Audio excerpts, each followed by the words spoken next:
அஸ்ஸலாமு அலைக்கும் ரஹ்மத்துல்லாஹி வபரகாத்துஹு. அல்ஹம்துலில்லா. இன்றைக்கான பதிவு ரொம்ப ஒரு ஸ்பெஷலான ஒரு பதிவு அப்படின்னே நான் சொல்வேன். ஏன்னா இன்றைக்கு நம்ம பார்க்க போகிறது அல்லாஹ்வினுடைய உதவியை நிமிஷத்தில் கொண்டு வரக்கூடிய ஒரு தொழுகையை பற்றி தான் நம்ம பார்க்க போகிறோம். இந்த தொழுகை ரொம்ப பிரபல்யமான ஒரு தொழுகை அப்படின்னு சொல்லப்படுது. அதாவது சஹாபாக்கள் இன்னும் நம்முடைய முன்னோர்கள் எல்லாமே நம்பிக்கையாக செய்து வந்த ஒரு தொழுகை அப்படின்னு சொல்லப்படுது. அதாவது சஹாபாக்களுடைய காலத்தில் அவங்களுக்கு ஏதேனும் தேவைகள் இருந்துச்சு அப்படின்னு சொன்னால் இந்த ஒரு தொழுகை தான் தொழுவாங்களாம்.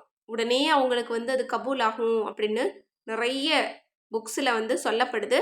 இன்றைக்கு அப்படிப்பட்ட ஒரு சிறந்த தொழுகையை தான் நம்ம பார்க்க போகிறோம். இந்த ஒரு தொழுகையை பற்றி சொல்லணும் அப்படின்னா நீங்கள் கற்பனைக்கு எட்டாத ஆசைகளை கேட்டாலும் அல்லாஹ் உங்களுக்கு தருவான். இன்னும் பல வருடமாக நாங்கள் ஒரு விஷயத்தை தேடிக்கிட்டு இருக்கோம் அப்படின்னா இந்த ஒரு தொழுகையில் உங்களுக்கு அது கிடைச்சி போயிடும். எனவே உங்களுக்கு எது வேணும் அப்படின்னு நினைச்சாலும் இந்த தொழுகையை தொழுங்க.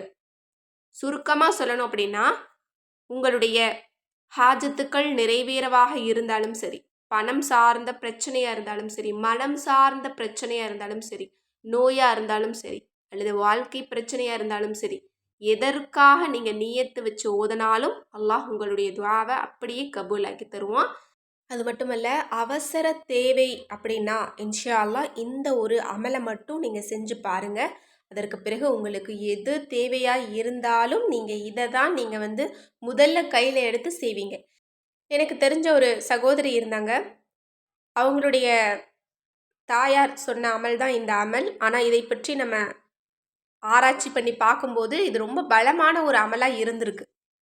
அவங்க என்ன சொன்னாங்க அப்படின்னா, என்னுடைய பிள்ளைக்கு திருமணம் தடை ஏற்பட்டுக்கிட்டே இருக்குது. வயசு 28 ஆயிடுச்சு. இருந்தாலும் திருமணம் ஒன்றும் சரியாக அமையவே மாட்டேங்குது அப்படின்னு சொல்லி கேட்கும்போது ஆலிம்கள் இந்த ஒரு தொழுகையை தான் அவங்களுக்கு சொல்லியிருக்காங்க.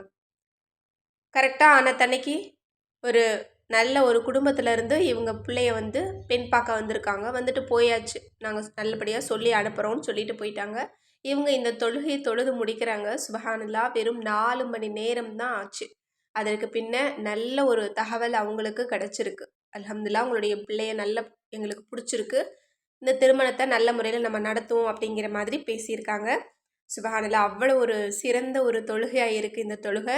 இப்போது இந்த தொழுகையை எப்படி தொழுகணும், எப்படி துவா செய்யணும் அப்படிங்கிறத நம்ம பார்க்கலாம். அதற்கு முன்னாடி இந்த சூறாவை இந்த தொழுகையில் நம்ம எத்தனை முறை ஓத போகிறோம் அப்படின்னா 100 முறை ஓத போகிறோம். தொழுகை முடிச்சுட்டு நம்ம 100 முறை ஓத போகிறோம். அப்போது நம்ம ஒரு இடத்துல உட்காரோம். சூரா இஹ்லாஸை 200 முறையை நம்ம ஓதி முடிச்சிடறோம். சுப்ஹானல்லாஹ். இது எவ்வளோ பெரிய அமல் தெரியுமா? நம்மள பலருக்குமே தெரியறது கிடையாது. சூரா இஹ்லாஸை ஓதுறதுக்கு ஏராளமான நன்மையை அல்லாஹ் நமக்கு கொடுக்குறான். இப்போ சூரா இஹ்லாஸை நீங்கள் வழமையாக 200 முறை நீங்கள் ஓதிட்டு வந்தீங்க அப்படின்னா உங்களுடைய ரிசுக்கின் வாசலை அல்லாஹ் தஆலா திறந்து வைப்பான். அது மட்டுமல்ல, உங்களுடைய தேவை எதுவாக இருந்தாலும் அதை அல்லாஹ் தஆலா பரிபூரணமாக உங்களுக்கு நிறைவேற்றி தருவோம். இப்போ சூரா இஹ்லாஸை நம்ம ஓதுறதுக்கு எவ்வளவு நன்மைகள் அப்படிங்கிறத நம்ம சுருக்கமாக பார்த்துருவோம். நம்ம எல்லோருக்குமே தெரியும், சூரா இஹ்லாஸை 3 முறை ஓதணும் அப்படின்னா முழு குர்ஆனை ஓதிய நன்மை நமக்கு கிடைச்சிரும். 10 முறை சொன்னோம் அப்படின்னா சொர்க்கத்தில் ஒரு வீடு நிச்சயமாக கிடச்சி போயிடும். 100 முறை சொன்னோம் அப்படின்னா வலது பக்கத்தில் சொர்க்கத்துக்கு போ அப்படின்னு அல்லாஹ் தஆலா சொல்லுவான். அந்தளவு சிறப்புகள் நமக்கு கிடைக்குது. அது மட்டுமல்ல, 200 தடவை சூரா இஹ்லாஸை நம்ம ஓதி முடித்தோம் அப்படின்னா 36 முறை குர்ஆனை ஓதிய நன்மையை அல்லாஹ் தஆலா தர்றான். அது மட்டுமல்ல, 2000 ரகாத் நஃபில் தொழுக நன்மையும் நமக்கு கிடைச்சிருது. அடுத்தது 1,80,000 வானவர்கள் நம்முடைய மௌத்தில் கலந்துக்குவாங்க. இது எவ்வளோ பெரிய ஒரு நல்ல விஷயம் பாருங்கள். அது மட்டுமல்ல, கடன்கள் லேசாகிறதுக்கு சூரா இஹ்லாஸை நம்ம 200 முறை ஓதணும் அப்படின்னா மலையளவு கடனையும் அல்லாஹ் தஆலா நமக்கு லேசாக்கி கொடுத்துருவோம். எனவே கடன் இருக்கிறவங்க கஷ்டப்படவே வேணாம். சூரா இஹ்லாஸை மட்டும் நீங்கள் தினமும் 200 முறை நீங்கள் ஓதிட்டு வாங்க. அடுத்தது, நீண்ட ஆயுள் வேணும் அப்படின்னாலும் இந்த சூறாவை 200 முறை ஓதிட்டு வாங்க. இன்னும் ரிசுக்கின் வாசல்கள் நமக்கு திறக்கப்படவும் நீங்கள் 200 முறை ஓதுங்க. இன்னும் அறிவு அதிகமாகணும், அழகு அதிகமாகணும் அப்படின்னாலும் நீங்கள் இதை 200 முறை ஓதுங்க. அல்லது நோய்களில் நீங்கள் கஷ்டப்படுறீங்க அப்படின்னா 200 முறை ஓதுங்க. இருந்த இடம் தெரியாமல் நோய்கள் உங்களுக்கு நீங்கி போயிடும். அது மட்டுமல்ல, சூரா இஹ்லாஸை 200 முறை ஓதுறதுக்கு 300 பாவங்கள் மன்னிக்கப்படுது. 300 நன்மைகளை அல்லாஹ் தஆலா நமக்கு சேர்த்து கொடுக்குறான். அது மட்டுமல்ல, கடன், சோதனை, பிரச்சனை, ஆபத்து, நோய்கள், எதிரிகளுடைய பிரச்சனை இது எல்லாத்தையும் விட்டும் 300 வகையான பிரச்சனைகளினுடைய வாயில அல்லாஹ் தஆலா நமக்கு மூடிறான். தினமும் நம்ம தவறாது இந்த சூறாவை 200 முறை தஸ்பீஹ் செய்யறதுக்கு. அது மட்டுமல்ல, சூரா இஹ்லாஸ நம்ம 100 முறை வளமையா ஓதிட்டு வந்தாலே ஒவ்வொரு விருப்பங்களும் நமக்கு நிறைவேறுமாம். நம்ம ஏதாவது லட்சிய கனவுகள் வச்சிருந்தோம் அப்படின்னா, அது அனைத்துமே நமக்கு கபூல் ஆகிக்கிட்டே வருமா. சுபஹானல்லாஹ். நீங்க எல்லோருமே நீங்க ஓத ஆரம்பிங்க. இன்னும் அதை சார்ந்த ஒரு தொழுகையும் நான் உங்களுக்கு சொல்லித்தரேன். இந்த தொழுகை உங்களுக்கு அவசர நேரத்துக்கு உதவி செய்யும். கண்டிப்பா இது ஒரு அற்புதமான ஒரு அமலாக உங்களுக்கு இருக்கும். அதற்கு பிறகு நீங்களே மற்றவங்களுக்கு சொல்ல ஆரம்பிச்சிருவீங்க. அந்தளவு ஒரு சிறந்த ஒரு தொழுகையை நான் உங்களுக்கு சொல்ல போகிறேன். இதை எப்படி தொழுகணும், இது யார் சொல்லி கொடுத்தா அப்படிங்கிறதையெல்லாம் நம்ம இப்போ பார்க்கலாம். அதாவது ஆலிம்கள், முன்னோர்கள் சொல்லி கொடுத்த அற்புதமான ஒரு தொழுகை தான். தேவைகள் நிறைவேற மௌலானா மதனி ரஹ்மத்துல்லாஹி அவர்களின் அனுபவபூர்வமான அமல்.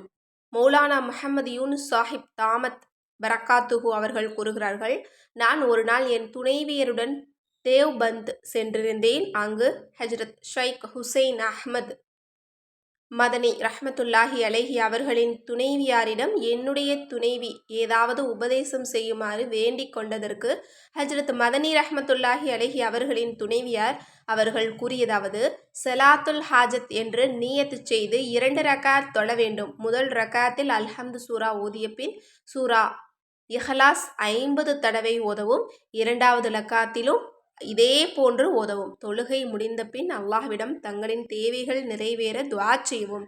ஹஜ்ரத் மதனி ரஹ்மத்துல்லாஹி அலைஹி அவர்கள் பிரச்சனைகள், சோதனைகளின் போது இதை கடைபிடிக்குமாறு மக்களுக்கும் கூறுவார்கள். தானும் இதை கடைபிடித்து வந்தார்கள்.